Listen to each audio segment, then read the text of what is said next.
We start off this video on a slightly sadder note, the fact that West Ham's FA Cup run is finally over. 120 minutes of a very tired squad, and we conceded in the 97th minute. Nothing else other than the West Ham way to do things is there. But we're going to get ourselves back on track when Sheffield United visit the London Stadium.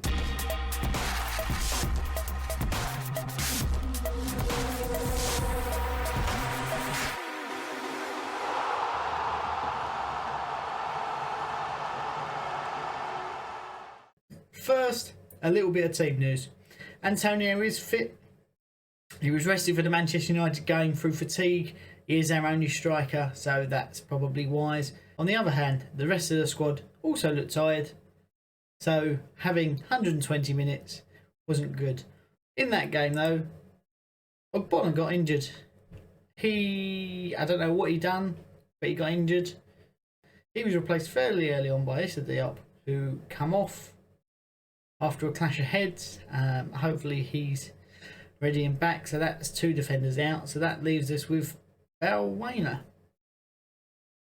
Okay, right.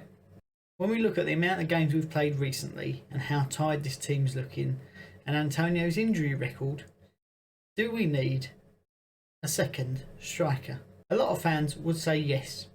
However, we're outside of the transfer window, so what does that leave us? After the transfer window is done, there is a small window where people can pick up and register free transfers. There is one player in particular who has run riot in the Premier League before and been an absolute menace to defences. He's out of contract at the moment, and with the Euros looming, he's after a new club. Hopefully, that could be West Ham, especially on a short-term contract. Some of you may know him or may have heard of him. Diego Costa. Apparently a top 6 club has been linked with him and are in talks at the moment to sign him. I'm not saying it would be the best signing ever, but it would certainly fill a gap for the rest of the season.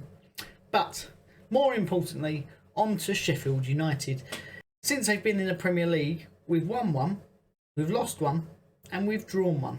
So a little bit of a mixed bag. We've only not scored in one of those games, and they've all been very low scoring games. So they are in the worst form they've ever been in the Premier League. So that looks a little bit positive for us, especially after a well-deserved 6-day gap between games. Overall, in all competitions since records have begun, we've won 31 games, we've drawn 21 games, and we've lost 38. So again, a little bit of a mixed bag, very even. This game does have a lot of history, meaning the old Carlos Tevez thing that year, where they went down. Do you remember that? They're still a little bit bitter. But let's move on to my team selection. Right, we're going to start off with a substitute bench. Mipo, he come on, he made his debut against Manchester United and was wholly ineffective, but I don't think that was all of his fault.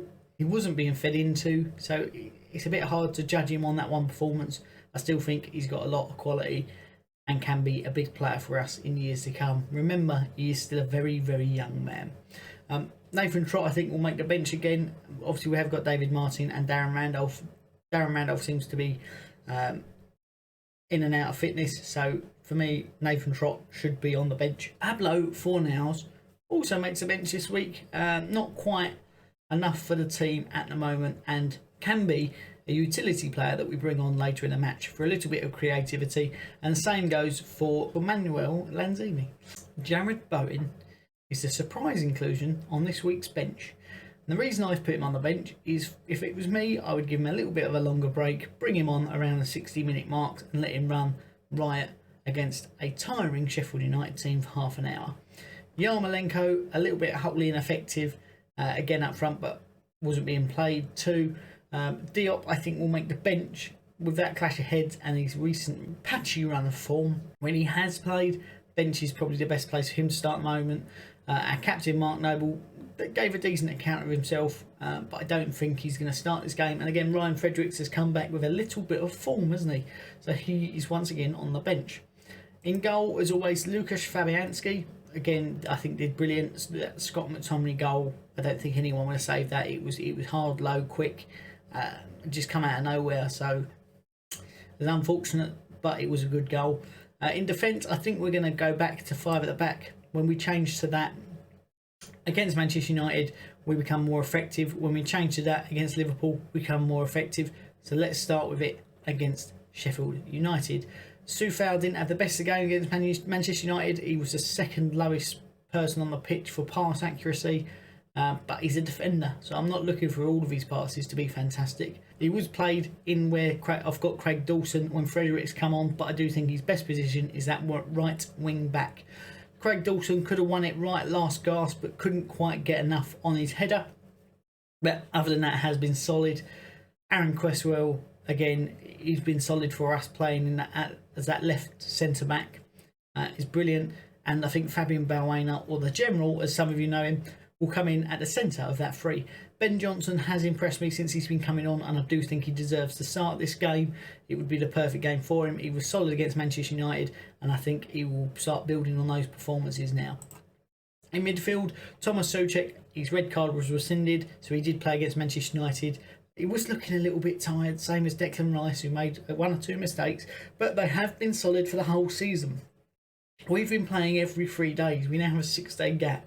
If they get their recovery right, we're going to be back at full beans for this game against Sheffield United. And for that, we're going to have Saïd Benrahma on the left, Jesse Lingard on the right. Lingard, he come in, he played 2 games in 3 days, and looked tired at the end of it, but he's not played any games in like 6 months. So he started to get that match fitness. That's why I'm saying give him the run. He's got more freshness than Jarrod Bowen, and then let Jarrod Bowen come on and do that. So building match fitness for the both of them gives Jarrod Bowen a little bit of a rest. Benrahma has been fantastic with tricks and flicks. Goals are not just come in, so I do think maybe he needs to focus on more getting the assists, and the goals will come after that. What I did notice against Manchester United is this West Ham team were taking 1 or 2 more touches than they should have done, rather than just putting the ball in the box or passing it forward. And that's what cost us the game at the end of the day. When we did get up the field, we were wholly ineffective. And up front, he was fatigued allegedly. Nothing else more sinister than that. Mikel Antonio, he is a brilliant player. I would sleep a little bit better at night knowing we had a better backup than Yarmolenko. And if we did bring in Diego Costa, even if he played half the games, they would swap in, wouldn't that give us something? Or bring him on from the bench? It would give us some more tenacity to finish the second half of this season with a bang. Let me know in the comment section below what you think the final score against Sheffield Wednesday is going to be. Make sure you're subscribed to FDT-TV. We're at the big 5-0 now. Next target is 100. Till then, I've been Ian. We'll see you soon. Peace.